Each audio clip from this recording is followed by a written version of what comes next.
سبيل الدموع سبيل مريح تنهدى يا صاحي كي تستريح وبث الدعاء. Saya pernah mendengar cerita tentang manusia masuk surga dan neraka. Di antaranya kisah tentang wanita tunasusila pelacur yang masuk surga karena menolong seekor anjing. Kisah seorang yang masuk surga tapi belum pernah sholat dan sujud, orang masuk surga dan neraka karena seekor lalat. Pertanyaan saya, apakah saat ini sudah ada umat Nabi Muhammad atau manusia yang sudah berada di surga neraka? Bukankah manusia akan masuk surga neraka setelah hari kiamat? Kisah tentang seorang perempuan WTS membuka sepatunya, sepatu kulit, dimasukkannya ke dalam sumur, dituangkannya ke anjing yang menjulurkan lidah. Bukan umat Nabi Muhammad, tapi cerita tentang Bani Israel.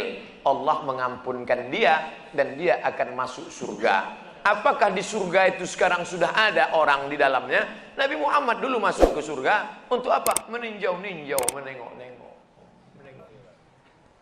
Orang yang soleh meninggal, rohnya masuk ke dalam burung paruh warna hijau. Burung itu terbang ke sana kemari. Buka kitab Ar-Ruh, ditulis oleh Imam Ibnu Qayyim Al-Jauziyah. Bapak, ibu, adik-adik, kalau mau baca kitab tentang surga, neraka, alam barzah, dua kitab. Pertama At-Tazkirah Imam Al-Qurtubi, Ar-Ruh Imam Ibnu Qayyim Al-Jauziyah.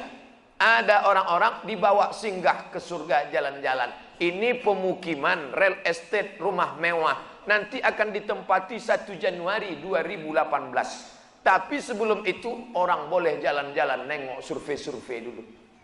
Makanya orang mati syahid wajahnya senyum. Kenapa orang mati syahid wajah senyum? Karena sebelum nyawanya keluar, malaikat sudah mengepakkan sayapnya. Di situ nampaknya kau akan mati, kau tinggal di lorong blok C nomor 15. Senyum dia. Nah, ini kita sekarang jangankan tempat surga, parkir pun payah. Apa hukumnya jika saya sholat sambil menutup mata agar sholat saya menjadi lebih khusyuk? Apakah ini tak boleh Pak Ustadz? Sebab dulu saya pernah tanya hal ini pada dosen agama, katanya ini tak boleh karena dianggap tak sopan pada Allah. Sementara jika mata saya terbuka, saya sulit untuk khusyuk. Adakah solusi untuk saya Pak Ustadz? Thanks. Ada gambar senyum. Titik 2. Sekarang saya mau menunjukkan beberapa riwayat sahabat Nabi itu sholatnya pejam mata atau buka mata. Jangan jawab. Nabi jadi imam, sahabat di belakang. Ketika sedang sholat, Nabi buka selopnya, sendalnya. Waktu itu Masjid Nabawi pasir. Nabi buka selopnya, semua sahabat yang ada di belakang membuka selop. Kira-kira sahabat di belakang pejam mata atau buka mata? Buka, karena kalau pejam mana dia tahu. Uqtulul aswadaini fi shalah, bunuhlah dua yang hitam ketika kau sedang sholat. Allahu Akbar. Lewat dua yang hitam. Apa yang hitam itu? Kalajengking dengan ular. Bunuh. Kira-kira orang sholat bisa ada dua yang hitam lewat, dia tahu matanya terbuka atau tertutup? Terbuka. Kalau tertutup, tiba-tiba udah tegak anaconda. Nah, terbuka. Jadi masalah sholat terbuka atau tertutup, terbuka. Tapi ada saat tertentu kita mesti tutup. Saya pernah mengalami. Pas di depan saya pakai baju kaos, tertulis di belakangnya, hidup memang susah, jangan bikin susah. Asal saya buka, terbaca Pak.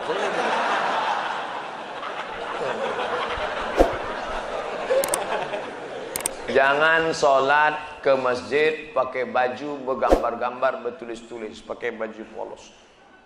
Gambar. Sudahlah hari Jumat, besok terlambat datang ke tengah, tulis di belakang. Emang masalah buat lo?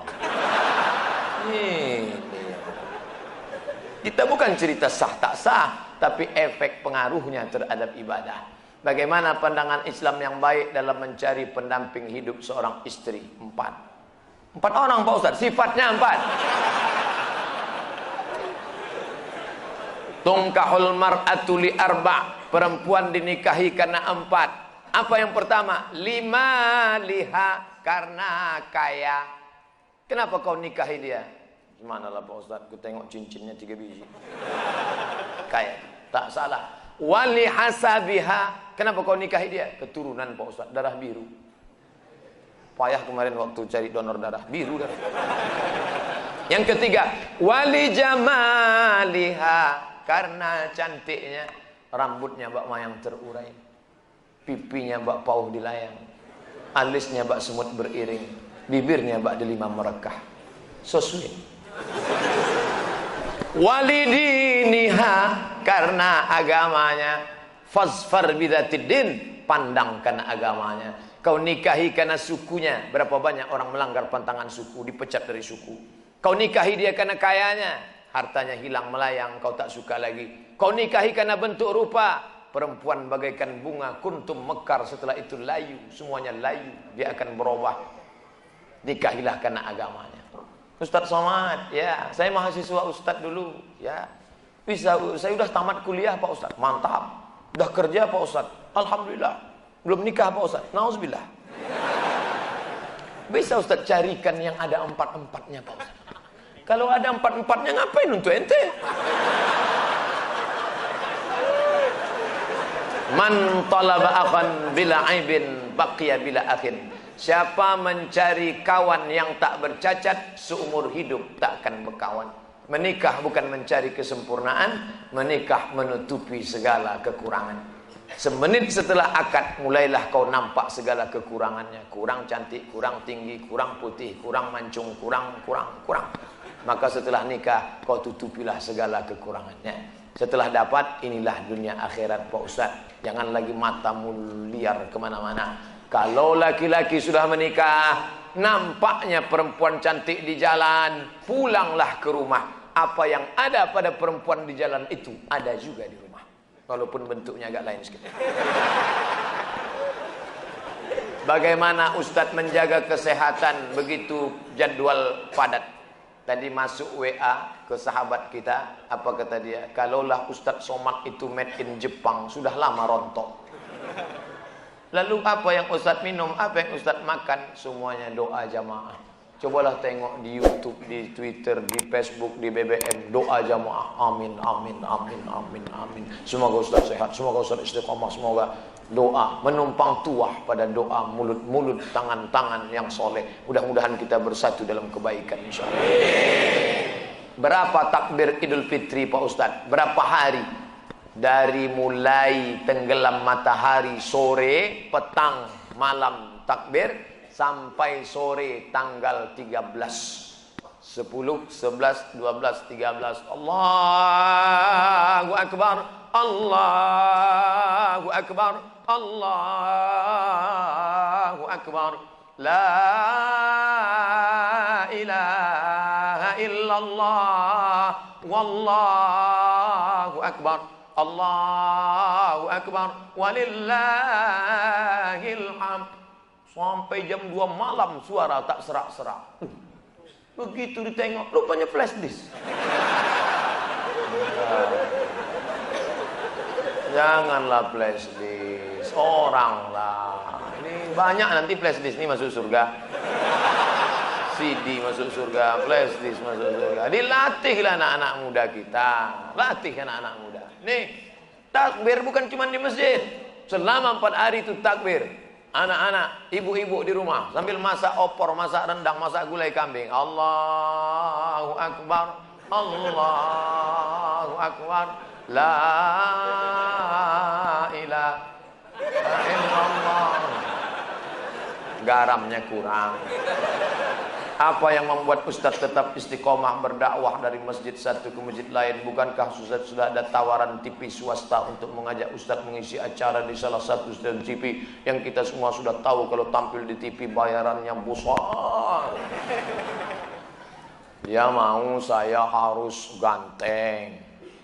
Masuk TV itu 2, ganteng betul atau buruk betul. Saya pula kan tidak pala buruk, tapi ganteng pun tidak juga.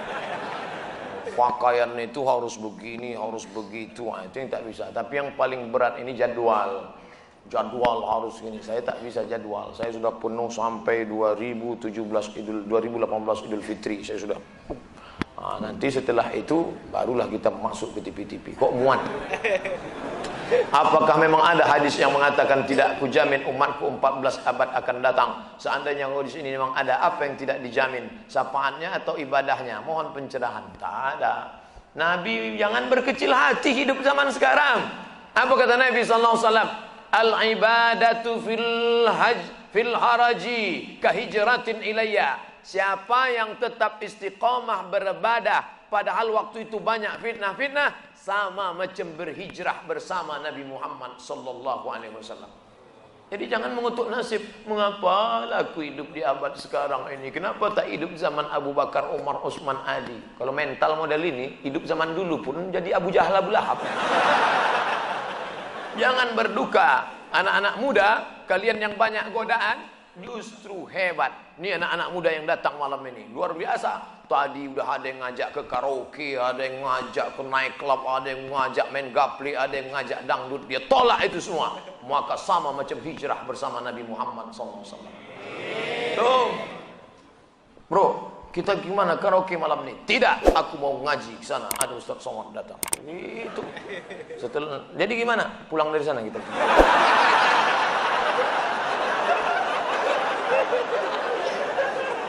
Ada suatu hadis yang mengatakan bahwa menikah itu adalah sunnahku. Barang siapa yang tak mengikut sunnahku maka dia bukan umatku. Bagaimana dengan Imam Syafi'i? Karena dalam buku autobiografi Imam Syafi'i mengatakan beliau tak nikah. Imam Syafi'i menikah. Dari mana Ustaz tahu Imam Syafi'i menikah? Bacalah biografinya. Yang tak menikah itu Imam Nawawi. Betul, ada imam dalam mazhab Syafi'i, Imam Nawawi. Imam Nawawi tak menikah. Imam Ibnu Taimiyah tak menikah. Sayyid Qutb penulis fi Zilalil Quran tak menikah. Syekh Abdul Fattah Abu Ghuddah menulis satu kitab judulnya Al-Ulama Al-Uzzab Alladzina Atharul Ilma Ala Zawaj. Biografi ulama-ulama yang tak menikah sampai mati karena lebih memilih ilmu daripada nikah. Kenapa Ibnu Taimiyah tak menikah? Kalau Ibnu Taimiyah menikah, istrinya itu pasti tetap tinggal karena dia lebih lama di penjara daripada di luar penjara. Sayyid Qutb digantung 1966, mati dalam keadaan ditulisnya tafsir itu di penjara. Maka mereka itu memikirkan mudaratnya lebih besar. Tapi kalian yang muda sekarang jangan kalian ikut ini. Zaman Imam Nawawi dulu dia tak menikah. Perempuan zaman itu biji matanya aja yang nampak. Godaan tak kuat. Zaman sekarang perempuan biji matanya tertutup, yang lain terbuka. Jangan, jadi berubah zaman. Jangan kan aku mau ikut Imam Nawawi aja. Tak bisa, lain, tak bisa. Godaan luar biasa. Ini saya mau pulang nih, godaan yang paling terberat nanti jumpa pramugari lah. Besok habis sholat Jumat mau pulang. Sudah jelas pakai peci, pakai baju koko, pasang muka seram waktu lewat. Tetap ditegurnya. Nomor berapa? La ilaha illallah. Udah dapat nomor kursi duduk saya. Sengaja tak ada senyum-senyum. Tetap dia datang. Bapak seatbeltnya udah dipasang. Astagfirullahaladzim. Ramah betul lah dia.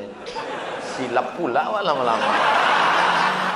مساك الفضاء الرحيب الفسيح تنحى يا حزن واهجر فؤادا توكل بجد بعزم فصيح فإني علمت بأنك نجوى ولبس خبيث